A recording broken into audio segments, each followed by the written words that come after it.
हरिओम.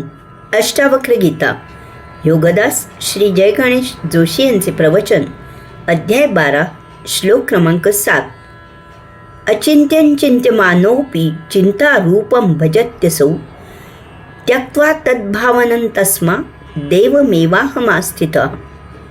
भावार्थ: अचिंत्याचे चिंतन करणारा चिंतनाच्या भावावस्थेतच मग्न राहतो. मी या भावावस्थेचा त्याग करून आत्मस्थित आहे. माणूस विमनस्क आहे, विचित्र आहे, विक्षिप्त आहे.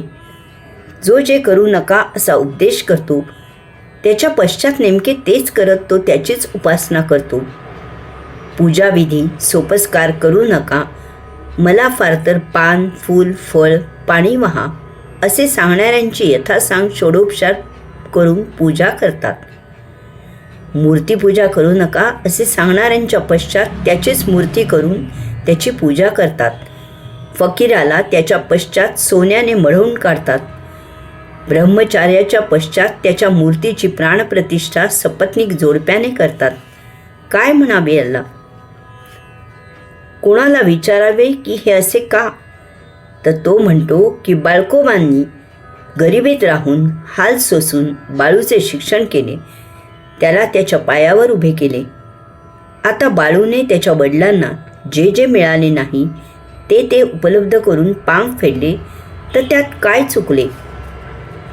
माणूस त्याचे भौतिक विचार अध्यात्माला चिकटवतो, यामुळे तो आध्यात्मिक उपासना करूनही तसाच कोरडा राहतो. तो मुक्त होत नाही. चिंतन करायला नजरेसमोर काहीतरी धारणा असावी लागते. चिंतन करायला काहीतरी मूलभूत माहिती असावी लागते, तरच आपण त्याचे चिंतन करू शकतो. माणूस धन, संपत्ती, कुटुंबीय परिस्थिती इत्यादीचे चिंतन करतो, हे आपण समजू शकतो.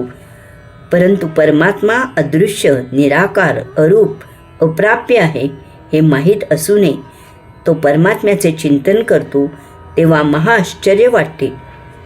वास्तवात परमात्मा अचिंत्य आहे. त्याची फक्त अनुभूती घ्यायची असते, त्याची फक्त जाणीव करून घ्यायची असते, त्याची फक्त आठवण ठेवायची असते. त्याचे चिंतन करणे अशक्य आहे. गाढवावर आधीच त्याच्या ताकदीपलीकडे ओझे लादलेले आहे. त्याने तो भारावून गेलेला आहे. त्यात आणखी त्याच्यावर स्वार होऊन भर घालू नये. माणसाला आधीच भौतिक चिंता भरपूर आहेत. संसाराचा गाढा ओढताना तो चिंतेने वाकलेला आहे. त्यात आणखी अशक्य गोष्टींची भर घालू नये.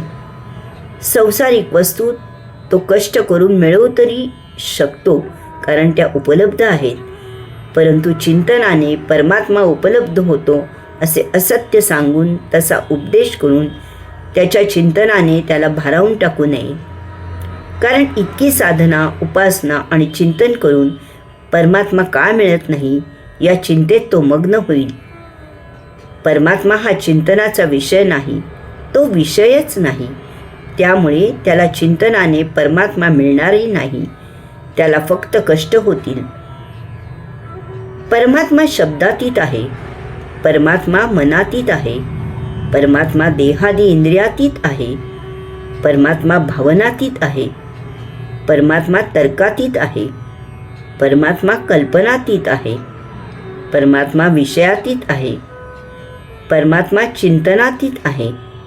तरीही प्रवचनकार उपदेश करतात की स्वधर्माने प्राप्त स्वकर्म करून देह जीवित राहण्यापुरता संसार करावा आणि बाकी वेळ परमात्म्याच्या चिंतनात असावे. वास्तवात तुम्ही जेव्हा सर्व चिंता सोडाल, चिंतातीत व्हाल, चिंतामुक्त व्हाल, तेव्हा तुम्हाला तो अचिंत्य मिळेल.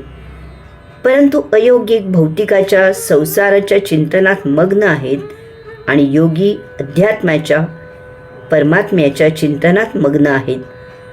राजा जनक सांगतो की तो या भावावस्थेचा त्याग करून आत्मस्थित आहे. माणूस काहीतरी मिळवण्याच्या चिंतेत असतो. बाळू डॉक्टरांना म्हणाला की त्याला अजिबात बरे नाही, कृपया तपासणी करा आणि चांगले औषध द्या. डॉक्टरांनी बाळूला व्यवस्थित तपासले आणि सांगितले की तो अगदी ठणठणीत बरा आहे. तरीही बाळूच्या आग्रहामुळे त्यांनी त्याच्या सर्व तपासण्या केल्या आणि त्याला दाखवले की सर्व रिपोर्ट्स नॉर्मल आहेत.